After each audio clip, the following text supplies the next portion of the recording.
Your past is a story. You're the one who decides what that story is, and once you realize that your past is just a story, you can be free from it. You don't have to be owned by it. You don't have to be plagued by it. You don't have to be frustrated by your past. Instead, you can take ownership of your past.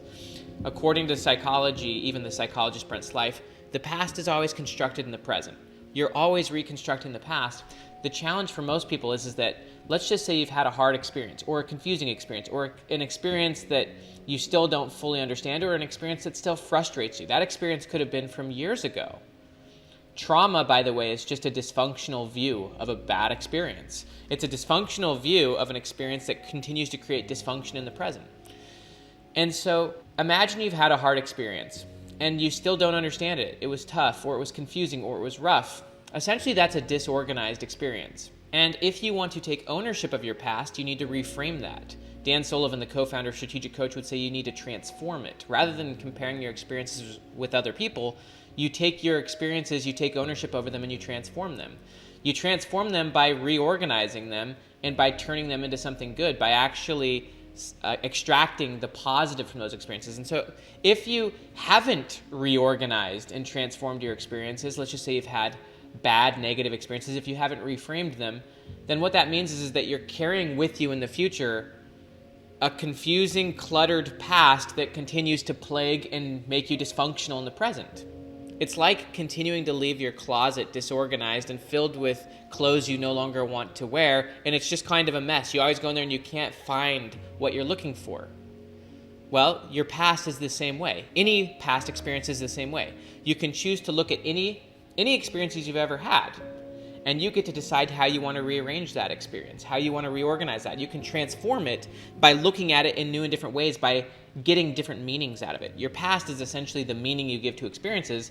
It's also how you contextualize that experience. And you can go back to any experience and rearrange it, reorganize it as you would your closet. You can remove the clothes that no longer fit or that you no longer like, and you can still grab from that experience the aspects of it that were useful, the things you can learn from. You can do this from any experience. Just as an example, even yesterday, I had an experience with my son where we had a little argument, our 13-year-old son. That experience was a little frustrating to me and also a little confusing, and it left me worrying a little bit. But if I don't actually go back and maybe take 5 minutes in my journal or think about it, and if I don't reorganize that experience, meaning if I don't actually give it structure and form, and if I don't think about what was the good that actually came out of that, how can I actually use that moving forward to create better experiences in the future, then what that is it's a disorganized and non-transformed experience, and it's just something that's continuously confused, clogged up, and I'm going to carry it with me forward in the future, and it's going to create more confusion for me in the future. This is why I love what Dan says. He says you've got to take ownership over your past. You've got to take ownership over your experiences. The psychiatrist, Dr. David Hawkins, has a scale. It's a scale of consciousness. Here's a picture of the scale. It's a 1,000-point scale from 0 to 1,000. And it's basically a map of your emotional development as a person. What Hawkins has found after looking at the population is that 80% of people operate between fear and anger. So anything below 200 on his scale creates negative outcomes. It's basically negative emotional energy, negative emotional state as your homeostasis. And when you're operating out of fear or shame as your baseline, you're going to create negative outcomes. Courage is where you start creating positive changes.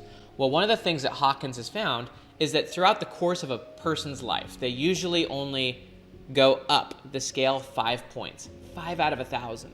So if you're somewhere in the anger category, you're probably not going to really get out of that throughout your life. And the reason Hawkins said that is because most people don't learn from their experiences. Instead, most people repeat their experiences. They're frustrated by their experiences. They're plagued by their experiences. They're comparing their experiences to other people. They haven't learned how to take ownership over their experiences and transform those experiences into learning, growth, development. They haven't learned how to reframe their experiences from a negative experience to a positive one. You're the one who decides not only how you see your past, but what that past means. Your filter of the world shapes how you view the past, the present, the future. And if you don't change your filter, then you're still viewing your experiences the same way. And so you get to be the one to decide what your past means. You get to reorganize. You get to transform. You get to organize the closet, I guess you could say, of your former experiences. Any experience you've had that you don't understand. This is why writing is so powerful. What psychologists have found is that if you just keep your thoughts in your head, they kind of can remain slightly disorganized, but by sitting down and simply writing about the experience, you give it an arc, you give it a context, you give it a meaning, and therefore you can kind of better understand it. It's got more structure and shape. And so you get to decide what you get out of your experiences. You get to think about what was good out of that, what can I use from that? And ultimately then you can turn any experience, even experiences that were emotionally negative, into positive ones. That would lead to what would be called post-traumatic growth, where you can actually see utility in your experiences. If you have negative experiences from your past that you see no value in, no use in, then basically what you're doing is you're plagued by that experience. You just wish it didn't happen. But if you can go back and actually be thoughtful and useful about it and grab use out of it, grab utility, how can I use this to be better moving forward? How can I use this to be better, not bitter?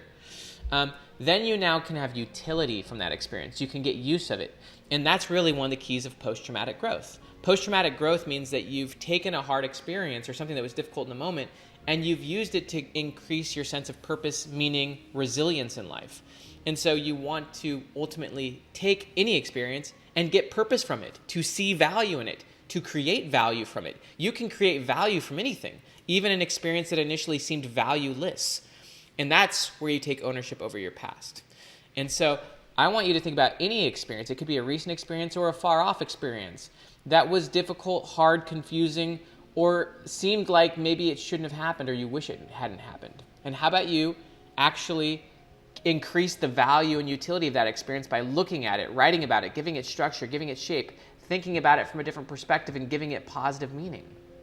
And then ultimately you can have a positive past, or an organized past, a transformed past, rather than a past that you're trying to avoid and not deal with. And essentially you have dysfunctional beliefs about it, which is continuing to create dysfunction and pain in your present and into your future. You could transform that past. You can reorganize it. You can recontextualize it. You can give it new meaning. This is why I love the quote from the psychologist Brent's Life. He says that the present is what causes the meaning of the past. The past does not cause the meaning of the present. It's who you are in the present that determines the meaning of your past. The past is always reconstructed, and so you can reconstruct it. It's like reconstructing a house or a ship or anything. You get to reconstruct it. You get to redesign your past, even an experience, and that's when you start to become a creator. That's when you start to take ownership over your past. I challenge you to learn to take ownership over your past. Your past is simply a meaning. It can plague you or it can enhance you. You can have post-traumatic growth or you can have post-traumatic stress. You can have a dysfunctional past that you avoid, or you can have a very functional and empowering past which you take ownership over. I love the idea that you can organize experiences, and that if you haven't organized an experience, then you haven't learned from it. And you can organize an experience over and over and over again. It's like raw materials. You take raw materials and you turn those into something more powerful. That's what a creator does. A creator does not create something out of nothing. It takes raw materials and it transforms them into something better. You can take the raw materials of one experience and the raw materials of a different experience, maybe even from 10 years later. You can organize those together, and then the whole becomes different from the sum of the parts. You never create something out of nothing. Even the universe, it's created out of raw materials. So every experience is created out of raw materials, and it's about organizing your experiences. It's about organizing your future. It's about organizing words on a page if you're a writer. It's about organizing your thoughts. And you can take the raw materials, you can put them together and you can build them into something beautiful. And then you can take the new thing that you've built and organize it with something else and continuously build. You get to be the creator, the organizer, and the transformer of your past, your present, and your future. Right here you can get access to the next video. Please like this video so that more people can see it. Please subscribe. Have an amazing day.